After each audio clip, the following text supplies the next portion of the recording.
Welcome to Organize Zen Now. My name is Janie Downey. Thank you so much for joining me here today. So Organize Zen is all about getting to the work that is from your heart that maybe you've missed because you've been so busy living the rest of your life, and doing it in a way that brings you Zen, brings you peace of knowing what you're doing, deciding what you're doing, choosing what you're doing with intent, setting your own priorities so that your brain is still and quiet and you're still getting stuff done, but in a peaceful way. If this video is helpful to you, please like below, please subscribe, because that helps other YouTube users find me, and please share this with your friends and family and coworkers if you feel it would help them. Okay, so Organize Zen, the heart of it to me is what I'm going to talk about today, which is tips on working with a calendar and a planner. And I already know what you're saying right now. You're like, oh, I work with a calendar and I'm never going to work with a planner. Here's why I advocate for this. When I do talks and I ask who works with a calendar, most of the room does. Usually 90% of the folks work with a calendar. And then about 2/3 of the folks have a to-do list. And then very few people have ever actually worked with a planner. And some did, maybe they said, oh, I did at one point, but I'm not doing it right now. And here's why I advocate for this. It's for the Zen part. And that is, if you have a calendar, you have the busy stuff that you're doing, appointments, places you got to go, vacations that you're taking, or people are visiting you. That's all on your calendar. And then over here on the side, you've got your to-do list. And if the two aren't integrated, you have two major weights. You've got places you got to be at a certain time, and you got work that you want to do at a certain time, but it all feels like it's due at the same time if they're not integrated. So a planner is super helpful for that because you're integrating a calendar with the planner so that you know how much time you have each day and you can allocate that time to get to the work that you really want to get to.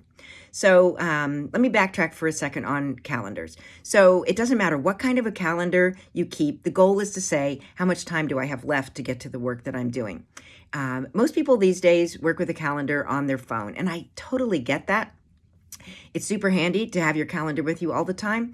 I will advocate, though, for paper. And I know that's so old-fashioned, but there's a couple things that I think are important about paper. The first is, if your calendar is on your phone, you have it with you all the time, which seems super helpful.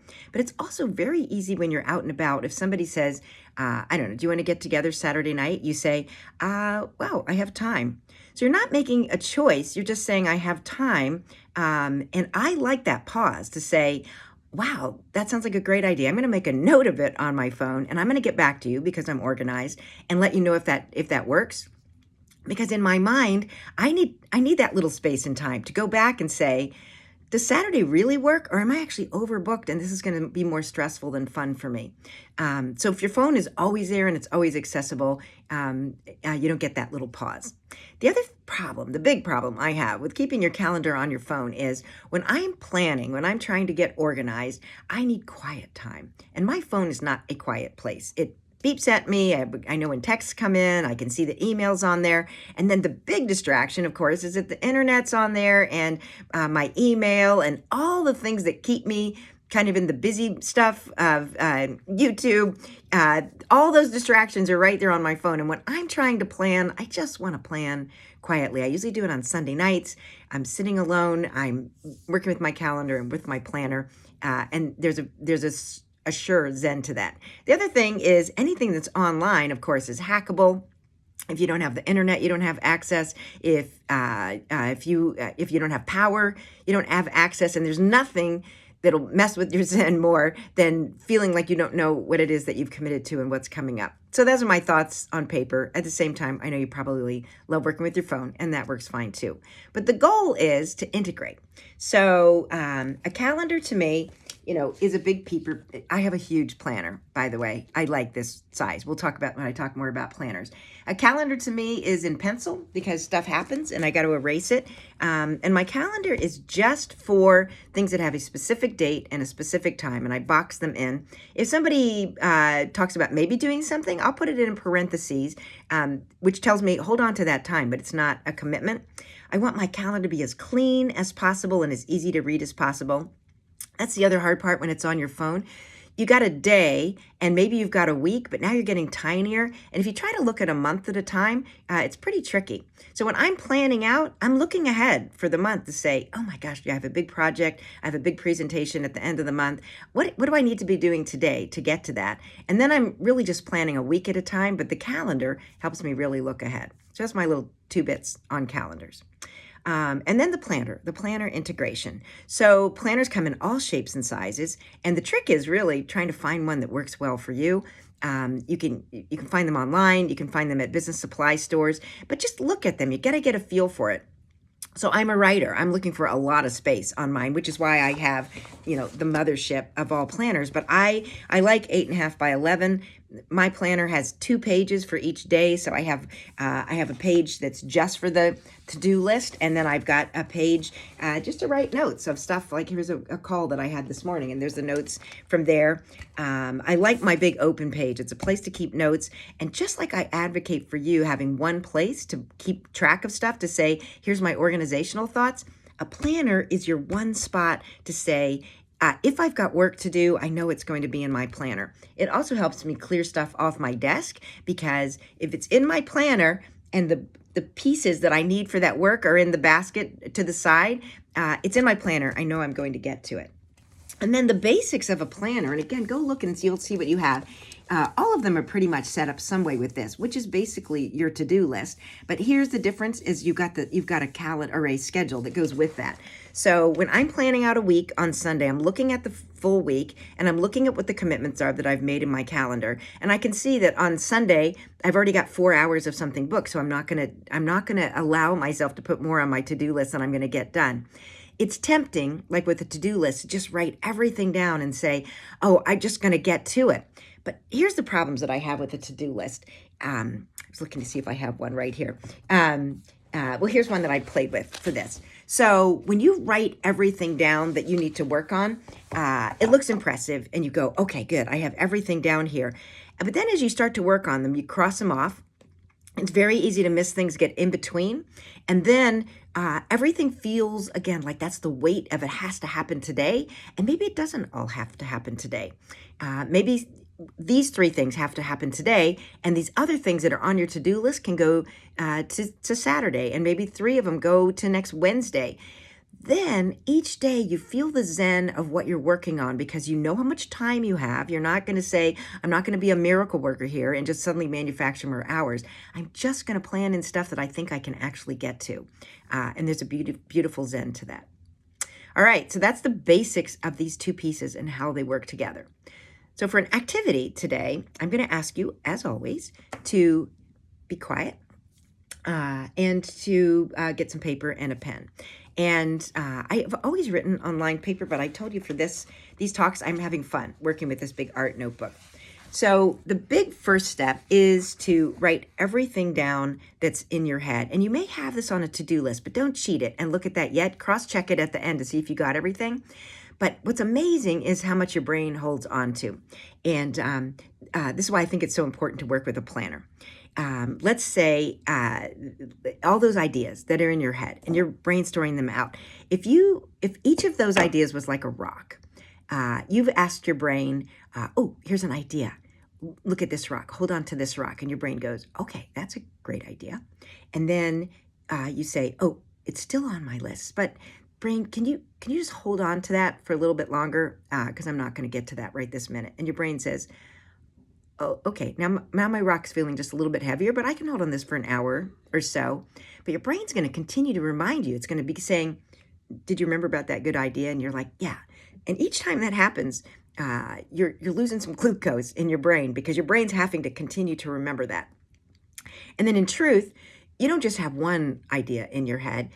You have a whole pile of rocks in your head of all these different ideas and thoughts and places you got to be and things you got to get done. So they're piled up in your brain. And then some days it's like an avalanche, right? You just got rocks pouring down. So in this exercise, what you're going to practice doing is taking these rocks and putting them onto a piece of paper. So brainstorm out.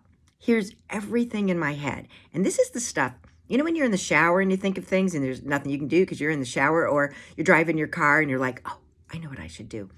This is trying to get to all those. Your brain has those in there somewhere, because when you told your brain. By the way, I'm not getting to that idea now for probably a week or so. It's not going to keep reminding you at that point. It's just going to take that idea and it's going to put it in storage, and it means you got to think of it again. So this exercise is to find all of those little rocks that are knocking around in your brain. So just give yourself 10 minutes, set a timer if that works for you, and just write. Here's all the stuff I'm working on. I'm working on personal, work, hobbies, everything could be part of your love to-do list. What do I want to do? What's everything on my big list? And then the trick with the planner is, so here's my big list. And I had to look at this and go, this isn't going to all happen today or tomorrow. What are the most important priorities for me? And I've given them a star, and because I'm digging some color here, I put yellow next to them.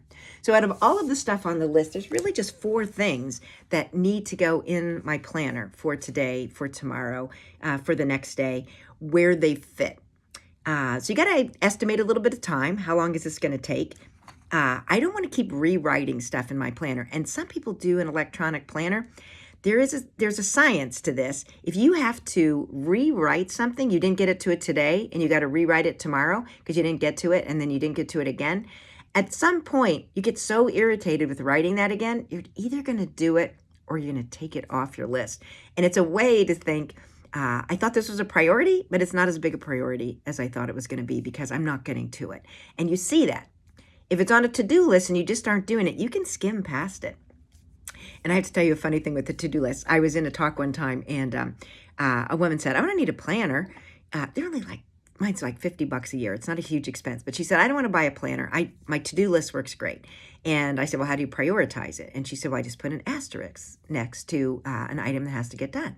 And I said, that's great. What if you don't get to it that day when you wrote the list? And she said, well, I just put on another asterisk. And I'm like, that's great. And then you get to it. And she's like, well, sometimes I don't. So then it gets a third asterisk. And I said, wow, what if you don't get to it then? I'm still picturing this sheet, right? And she said, oh, I don't go any higher than 3. And I said, so that means if it has 3, you definitely get it done. And she said, oh, no. She said, I have lists that are just 3-star asterisks people or places, things to do. So she's prioritizing, and then she's not prioritizing, and then you end up with this big messy list. And then another person at a talk one time, I love this, said, I got so many lists. I got lists of lists. And you don't want that. Talk about not Zen. You want to have your stuff in one place, and you know what you got to get to. So you've got your big list. You've prioritized stuff.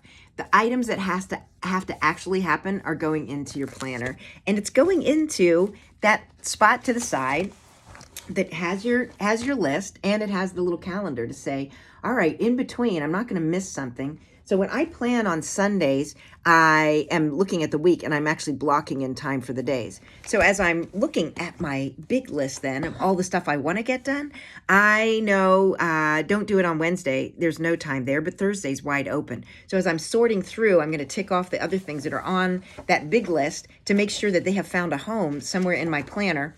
And you don't have to do this brainstorm all the time, but I find it super helpful. So these little items then I know have ended up somewhere else. So what helps with this though is just to clear your head, and then you just get going obviously with this so that you think, here's the stuff I knew I had to get done. You wake up in the morning and 3 other things have come up that you know you want to take care of, but always look at that and prioritize it to say, does it have to happen today?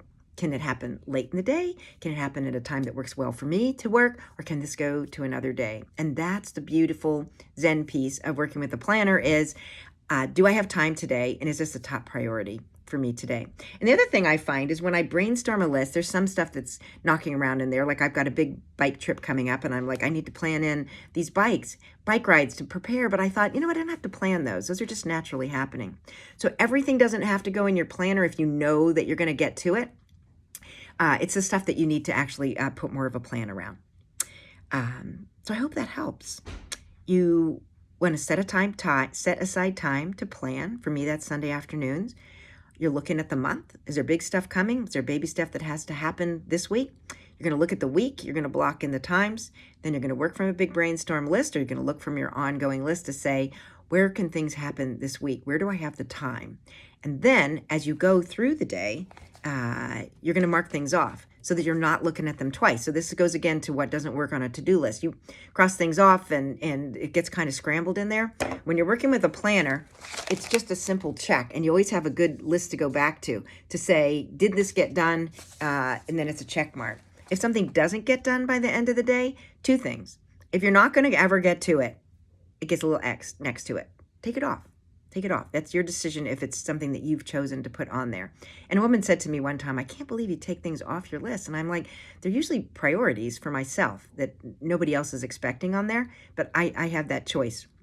And the other thing is, if you don't get to it, put a little arrow next to it. You don't have to say exactly where it's going, but you've taken care of it. You've said, I've either gotten it done, I've taken it off my list, or I've moved it to another day. Then the Zen hits you then at night. I like to settle up my account each day to say, I finished the day, I've put stuff onto the list for tomorrow, and I feel very good that stuff either got done or didn't get done, but it's moved to another safe time. And then your brain no longer is saying, what about this? What about this? Your brain is in its perfect Zen space because it knows and trusts you that if you've got it in your planner, you're going to take care of it.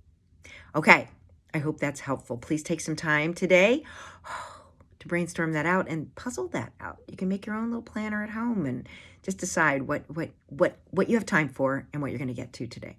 Okay, thanks. If this is helpful, like, share, and subscribe. I appreciate you being here. Thank you so much. Bye.